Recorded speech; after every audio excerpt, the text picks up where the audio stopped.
Bismillahirrahmanirrahim. Assalamualaikum warahmatullahi wabarakatuh. Apa kabar anak-anak semuanya? Semoga sehat dan selalu dalam lindungan Allah ya. Anak-anakku, sebelumnya Ustazah sudah memperkenalkan diri.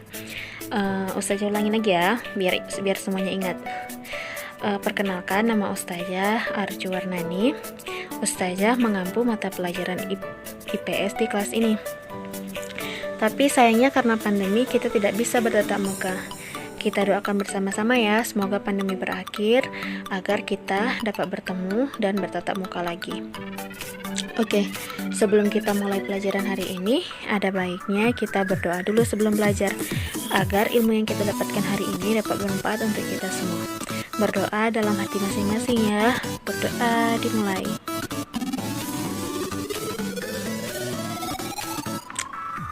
Selesai. Sebelum kita mulai pelajaran, kita baca dulu kompetensi dasar dan tujuan pembelajaran yang akan kita pelajari. Kita baca ya.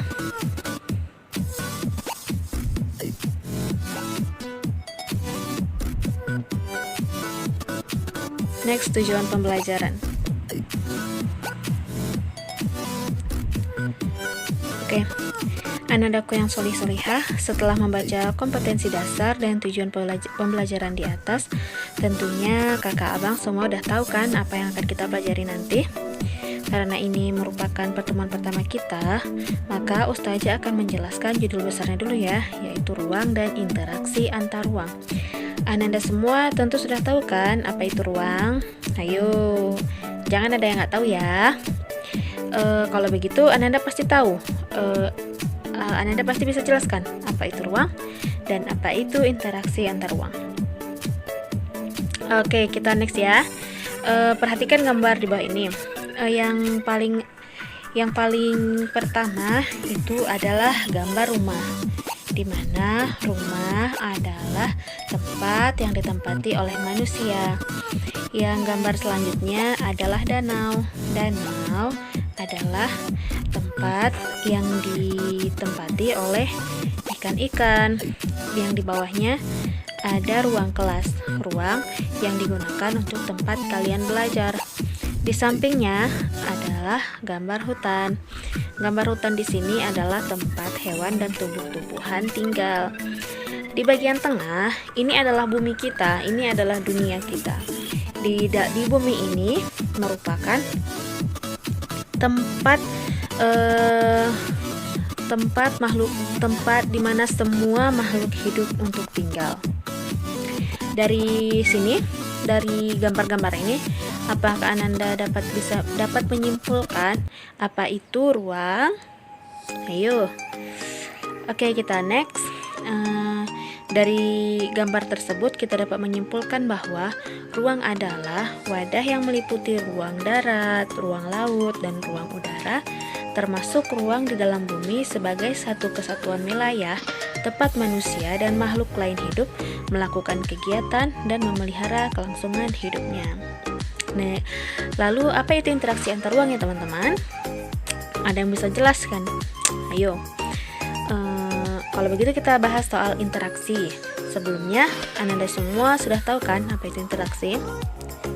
Interaksi itu adalah hubungan setiap individu atau seseorang secara langsung maupun tidak langsung. Kita perhatikan slide selanjutnya yuk. Kita perhatikan ilustrasi ini ya.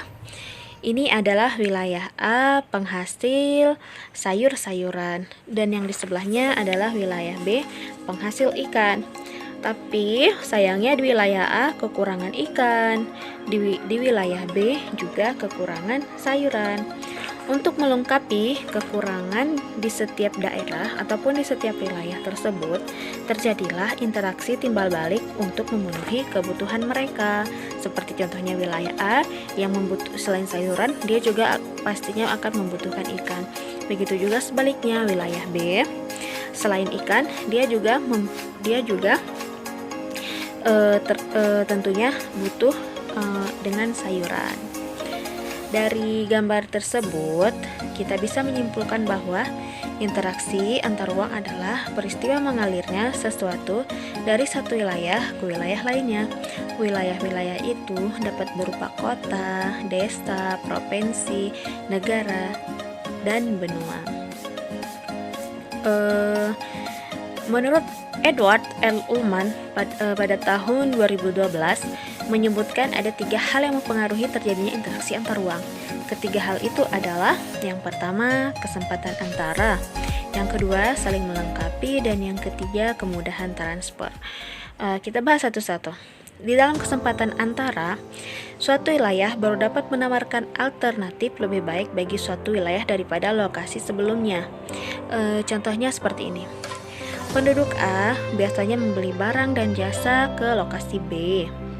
Suatu ketika dibangun jalan dari wilayah A ke lokasi C, sehingga jarak antara wilayah A ke C lebih pendek dibandingkan ke lokasi B. Akibatnya, penduduk wilayah A berpindah membeli barang dan jasa ke lokasi C. Yang selanjutnya adalah saling melengkapi. Konsep saling melengkapi mengacu pada adanya kebutuhan di suatu wilayah dan adanya persediaan untuk memenuhi kebutuhan itu di tempat lain. Dengan ini, kedua wilayah saling menguntungkan. Contohnya, wilayah A penghasil beras dan wilayah B penghasil sayur-sayuran. Wilayah A membutuhkan sayuran dan wilayah B membutuhkan beras.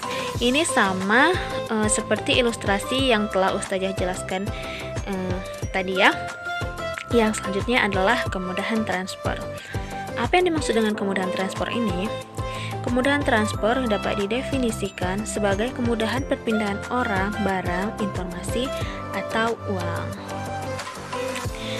Ananda yang solihah, Ananda bisa membuka Al-Quran Surah Al-A'raf ayat 54 tentang penciptaan langit dan bumi, yang artinya kira-kira seperti ini. Sesungguhnya Tuhan kamu ialah Allah yang telah menciptakan langit dan bumi dalam 6 masa.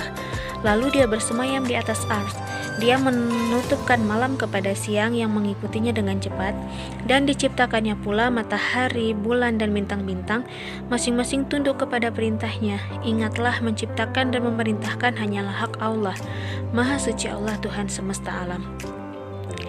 Dari ayat tersebut, kita bisa mengambil kesimpulan bahwa dunia ini, tempat kita sekarang ini ada karena kuasa Allah. Karena Allah lah kita dapat merasakan indahnya dunia ini. Indahnya siang dan malam, indahnya bulan dan bintang, dan banyak lagi keindahan lainnya yang belum terlihat oleh kita. Oleh karena itu, kakak, abang yang solihah, kita harus selalu bersyukur kepada Allah atas keindahan alam yang kita rasakan sekarang ini. Dan tentunya kita harus menjaga alam ini bersama-sama. Anda semua setuju kan? Udah pasti harus setuju lah. Oke, kalau begitu sekian materi kita hari ini. Kita lanjutkan materi lainnya minggu depan ya. Mohon maaf apabila ada kekurangan dalam pembelajaran kita hari ini. Dan jangan lupa catat buku masing-masing ya. Oh ya, kakak abang, jaga selalu kesehatan. Jangan lupa cuci tangan pakai sabun dan pakai masker saat keluar rumah. Ustazah akhiri, wabillahi taufiq wal hidayah. Wassalamualaikum warahmatullahi wabarakatuh.